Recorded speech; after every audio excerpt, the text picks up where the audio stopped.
नमस्कार दोस्तों, वर्मा स्टोरीज के इस नए और रोमांचक अध्याय में आप सभी का दिल से स्वागत है। मैं हूं आपका दोस्त विवेक वर्मा। दोस्तों, जीवन में अक्सर हमारे सामने ऐसी परिस्थितियां आती हैं जहां हमें यह समझ नहीं आता कि राह कौन दिखाएगा। एक परिवार हो, एक समाज हो या फिर एक बहुत बड़ा साम्राज्य, उसे चलाने के लिए एक सच्चे और समझदार मुखिया की आवश्यकता होती है। लेकिन एक असली मुखिया, एक सच्चा नेतृत्वकर्ता आखिर पहचाना कैसे जाता है? क्या वह सबसे ताकतवर होता है? क्या वह सबसे तेज आवाज में बात करता है या फिर उसकी पहचान किसी और गहरे राज में छिपी होती है? आज की हमारी कहानी सिर्फ इतिहास के पन्नों का एक किस्सा मात्र नहीं है, बल्कि यह परिवार और नेतृत्व के उस गहरे अर्थ को छूती है जिसे समझना हम सबके लिए बहुत जरूरी है। तो चलिए, समय के पहिए को थोड़ा पीछे घुमाते हैं और चलते हैं मुगल सल्तनत के उस सुनहरे दौर में, जहां भारत के दिल आगरा शहर में शहंशाह जलालुद्दीन मोहम्मद अकबर का दरबार सजा करता था। आगरा का लाल किला अपनी पूरी भव्यता के साथ यमुना नदी के किनारे खड़ा था। दरबार ए आम में मुगल साम्राज्य के नवरत्न अपनी अपनी जगहों पर विराजमान थे। पूरे दरबार में शांति थी और शहंशाह अकबर अपने ऊंचे सिंहासन से न्याय और चर्चा के सिलसिले को आगे बढ़ा रहे थे। शहंशाह अकबर को दुनिया भर की नायाब और कीमती चीजें जमा करने का बहुत शौक था। खासकर उनके अस्तबल में दुनिया भर के सबसे बेहतरीन नस्ल के घोड़े मौजूद थे। अरबी, सिंधी, काठियावादी, हर प्रकार के घोड़े अकबर की सेना की शान बढ़ाते थे। तभी किले के मुख्य द्वार से एक हलचल की आवाज आई। प्रहरियों ने आकर सूचना दी कि सिंध प्रांत के एक बहुत ही मशहूर और घमंडी घोड़ों के व्यापारी, जिनका नाम सौदागर गजराज था, दरबार में हाजिर होने की इजाजत मांग रहे हैं। सौदागर गजराज कोई आम व्यापारी नहीं थे। उनकी ख्याति पूरे हिंदुस्तान में फैली हुई थी। कहा जाता था कि घोड़ों की जो परख गजराज को थी, वह किसी और इंसान को नहीं थी। अकबर ने तुरंत उन्हें दरबार में बुलाने का आदेश दिया। सौदागर गजराज ने पूरे आत्मविश्वास के साथ दरबार में प्रवेश किया। उनके चेहरे पर एक अजीब सी चुनौती भरी मुस्कान थी। उन्होंने शहंशाह को झुककर सलाम किया। जहां पनाह की उम्र दराज हो। मैंने आपके अस्तबल की बहुत तारीफ सुनी है। लोग कहते हैं कि हिंदुस्तान के शहंशाह के पास सबसे बेहतरीन घोड़े हैं और उनके दरबार में दुनिया के सबसे चतुर लोग बैठते हैं। आज मैं अपनी जन्मभूमि से आपके लिए एक ऐसा तोहफा और एक ऐसी चुनौती लेकर आया हूं जो आपके इन दोनों दावों को परख लेगी, गजराज ने अपनी भारी आवाज में कहा। अकबर को इस तरह की चुनौतियां बहुत पसंद थीं। उन्होंने मुस्कुराते हुए पूछा, सौदागर गजराज, हम तुम्हारी हिम्मत की दाद देते हैं। बताओ, तुम मुगल दरबार के लिए क्या चुनौती लेकर आए हो? गजराज ने दरबार के बाहर विशाल प्रांगण की ओर इशारा किया। शहंशाह, मैं अपने साथ 180 बहुत ही दुर्लभ और रहस्यमयी घोड़े लेकर आया हूं। ये सभी घोड़े एक ही नस्ल के हैं, एक ही रंग के हैं, बिल्कुल घने काले। इनके माथे पर एक भी सफेद बाल नहीं है। इनकी ऊंचाई, इनकी चाल, इनका रूप और इनका व्यवहार बिल्कुल एक समान है। दुनिया का कोई भी इंसान इन्हें देखकर यह नहीं बता सकता कि इनमें से कौन सा घुड्डा अलग है। लेकिन इन 180 घुड्डों में से एक घुड्डा ऐसा है जो बाकी सभी घुड्डों का मुखिया है, उनका सरदार है। मेरी चुनौती यह है कि आपके दरबार का कोई भी ज्ञानी यह पहचान कर बताए कि इन 180 एक समान घोड़ों में से उनका मुखिया कौन है। पूरे दरबार में सन्नाटा छा गया। यह कैसी चुनौती थी? एक जैसे दिखने वाले 180 जानवरों में से उनके मुखिया को पहचानना। अकबर की आंखों में चमक आ गई। उन्होंने पूछा, और अगर हम यह चुनौती जीत गए तो क्या होगा सौदागर? और अगर हार गए तो तुम क्या चाहते हो?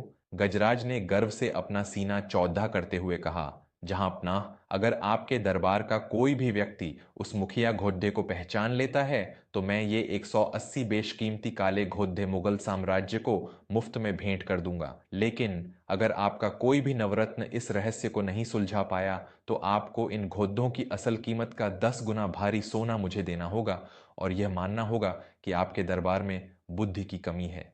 यह सीधा मुगल साम्राज्य की शान पर हमला था। अकबर का चेहरा गुस्से से लाल हो गया। उन्होंने तुरंत चुनौती स्वीकार कर ली। अगले दिन सुबह आगरा के विशाल मैदान में उन 180 घोड़ों को लाया गया। दोस्तों, वह नज़ारा देखने लायक था। एक साथ खड्डे, वे काले घोड़े किसी काली आंधी जैसे लग रहे थे। उनका शरीर शीशे की तरह चमक रहा था। वाकई सौदागर गजराज सच कह रहे थे। वे सभी एक दूसरे की परछाई लग रहे थे। उनमें रत्ती भर भी कोई अंतर नहीं था। शहंशाह अकबर अपने पूरे दरबार के साथ मैदान में मौजूद थे। सबसे पहले सेनापति भद्रसेन को यह जिम्मेदारी दी गई। सेनापति ने सोचा कि जो मुखिया होगा वह सबसे ताकतवर और तेज होगा। उन्होंने सभी घोड़ों को दौड़ाया, लेकिन हैरानी की बात यह थी कि सभी घोड़े एक साथ दौड़े और एक ही गति से दौड़े। कोई भी घोड़ा न तो आगे निकला और न ही पीछे रहा। सेनापति निराश होकर लौट आए। क्षमा करें जहां पनाह, ये जानवर तो एक ही सांस में दौड़ जाते हैं, इनमें कोई भी आगे पीछे नहीं है, सेनापति ने सिर झुकाते हुए कहा। इसके बाद शाही खजांची धनपाल जी आगे आए। उन्होंने सोचा कि जो मुखिया होगा वह सबसे ज्यादा और सबसे पहले खाना खाएगा। उन्होंने मैदान में सबसे बेहतरीन चने और हरी घास के ढेर लगवा दिए। लेकिन जैसे ही घोड़ों को छोड़ा गया, सभी ने एक साथ घास खानी शुरू कर दी। किसी भी घोड़े ने कोई अलग व्यवहार नहीं किया।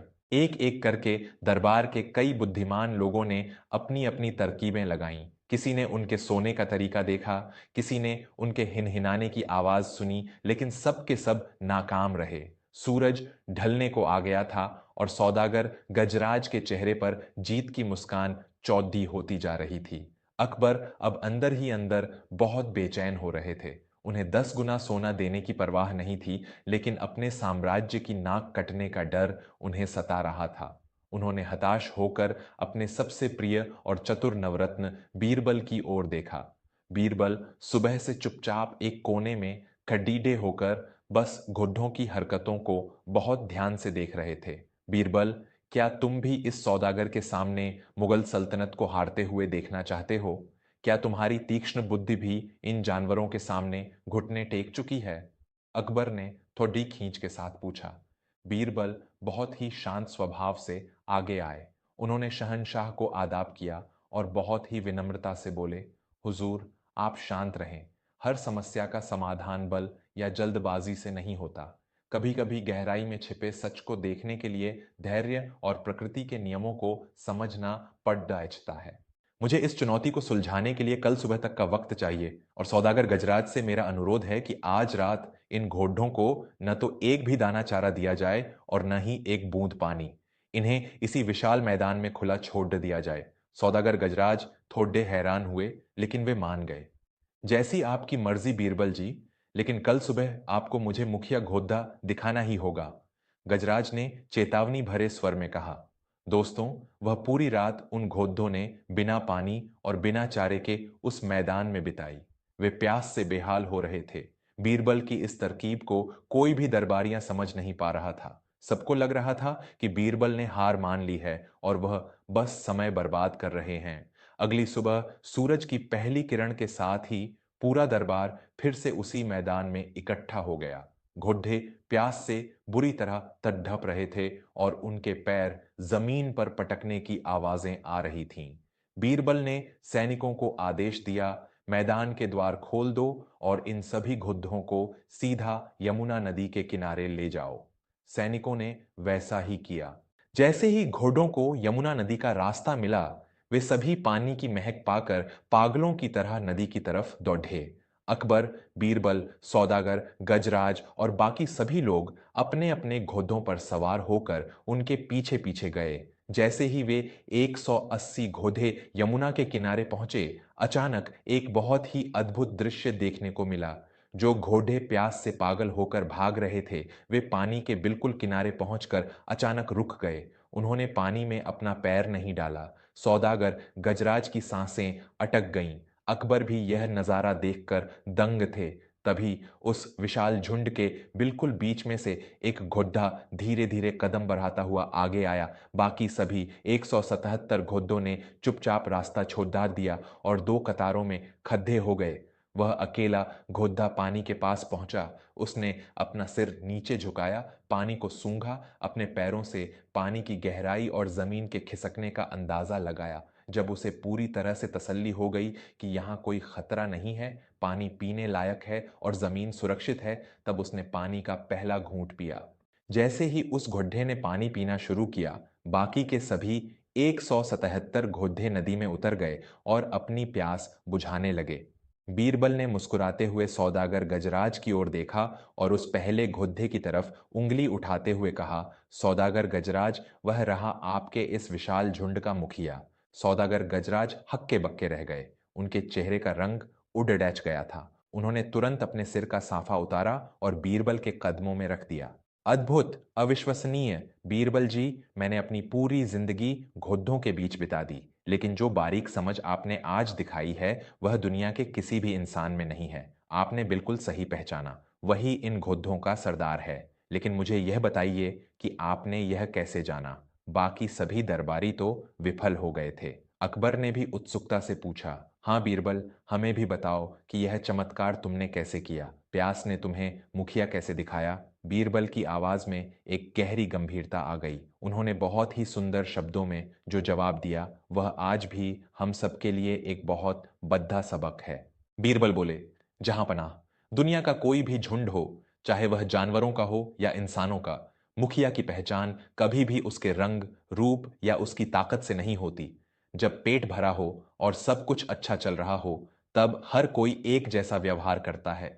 मुसीबत और संकट का समय ही एक सच्चे नेतृत्वकर्ता की पहचान कराता है। बीरबल ने गहरी सांस ली और आगे कहा, मैंने इन घोड़ों को प्यासा रखा ताकि इन पर एक बड़ा संकट आ सके। जब ये नदी के पास पहुंचे तो प्यास के बावजूद इनमें से कोई भी आगे नहीं बढ़ा, क्योंकि एक जो सच्चा मुखिया होता है, उसका सबसे बड़ा गुण यह होता है कि वह अपने लोगों को, अपने परिवार को कभी भी खतरे में नहीं डालता। वह मुखिया घोड्डा आगे आया। उसने पहले खुद पानी की गहराई नापी, खतरे का अंदेशा लगाया। उसने यह सुनिश्चित किया कि उसका परिवार सुरक्षित रहे। जब उसे यकीन हो गया, तभी उसने दूसरों को आगे आने की इजाजत दी।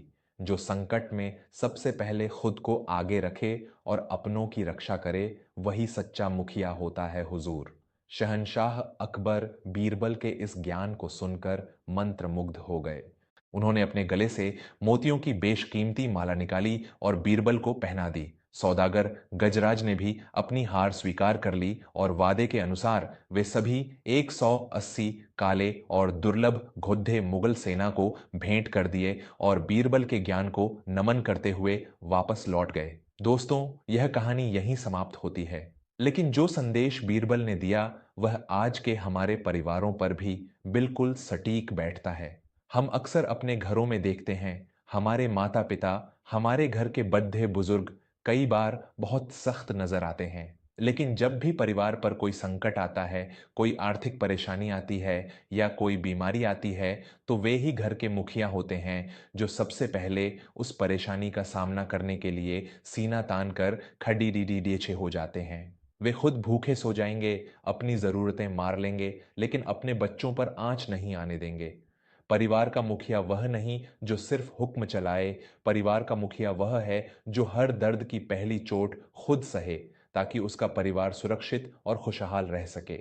तो दोस्तों, अगर आपके जीवन में भी ऐसे कोई मुखिया हैं, चाहे वे आपके पिता हों, आपकी माँ हो या कोई बद्धा भाई बहन, तो उनका सम्मान कीजिए, क्योंकि वे उस मुखिया घोड़े की तरह हैं जो अनजान पानी में सबसे पहले कदम रखते हैं, सिर्फ इसलिए ताकि आप सुरक्षित रूप से अपनी प्यास बुझा सकें। आपको आज की यह कहानी कैसी लगी, मुझे कमेंट करके ज़रूर बताइएगा। अगर कहानी ने आपके दिल को छुआ हो, तो इसे अपने परिवार और दोस्तों के साथ साझा ज़रूर करें।